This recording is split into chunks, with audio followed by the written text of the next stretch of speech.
Catholic Brothers for Christ, we've been doing this for 15 years. Who we are is we're a group of men of various ages and places in life who are deeply committed to having a relationship with Jesus Christ through sharing the gospel through lively brotherhood rooted in prayer, the sacraments, mentorship, and service. We're a movement. We're a Catholic men's movement.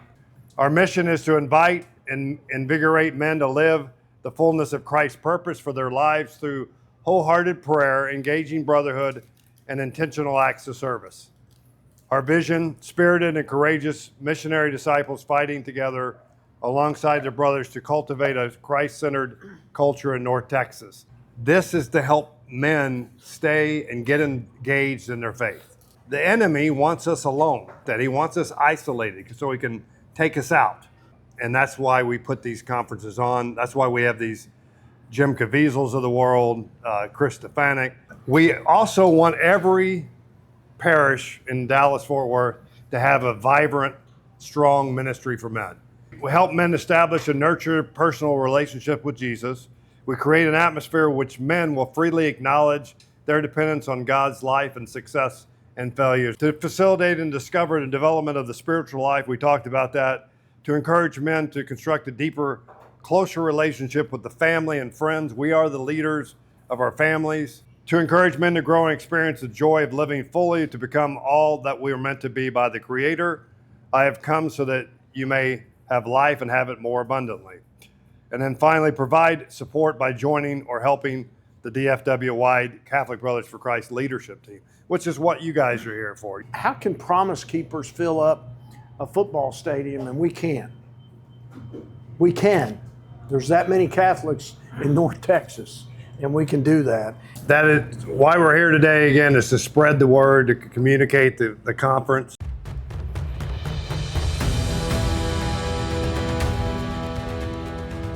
I don't do exorcism on demand, but I will meet with somebody if they're suffering, at least try to relieve some of the suffering before I get them on a spiritual regimen. It's not me that goes out into the day to help these people. It's God, and he works through me, but it's his grace, it's his power. And if I don't get filled up on him, I'm kind of worthless for the rest of the day. I don't know why Jesus is so hated. I don't know why he's so misunderstood. I've prayed about this and pondered this for months and months and months because he never did anything wrong.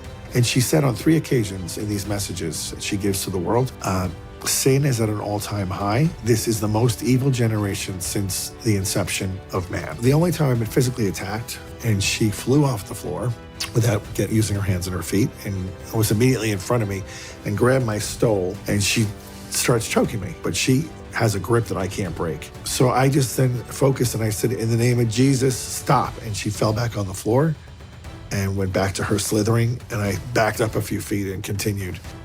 I'm friends with a priest who had 2 300-pound men in the room with him. And again, it was a woman. And she reached over and with one hand lifted one of the guys between his legs and threw him 10 yards with one hand, 300 pounds. What if your light feels like nothing more than a smoldering wick? And what if, dear friends, we're not just talking about feelings of desolation? What if the light of Christ in you really is nothing more than a smoldering wick? Objectively speaking, you're petty, grumpy, controlling, envious, gossipy, vain, jealous, self-indulgent. If you are, we have a lot in common, and that was not a joke. What if you have an uncontrollable need to be right, to have the last word, to be successful or approved? And let me toss this net just a little bit wider, if I dare. What if you can't stop shopping, eating, drinking, gambling, taking pain medicine? The fact of the matter is, most of us are all broken, bruised reeds, smoking, smoldering wicks. And those who aren't now used to be. I've been asked to speak a word of hope to you all, a word of comfort and peace in a rather messy world, a messy apostolate. I'm going to speak to you about that in the context of a messy self.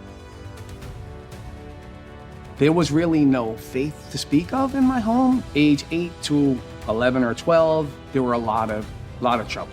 You drink more, you feel less shame. There's an old saying, hurt people, drink, dash, consequence. I'm 17, 5 minutes, and I get arrested for an armed robbery. That's all prison is. It's just a bunch of sad, broken people that are afraid. I turned 2 years into 5 years. I do the whole 5 years. I do 4 of it in the whole, which is prison within prison. And they brought me into this little visiting room, and there's my mother, and I'm an animal now. She didn't know me. First time I ever heard Jesus died for me. That's the first time I ever heard that God loved me. I was raised where God's gonna get you.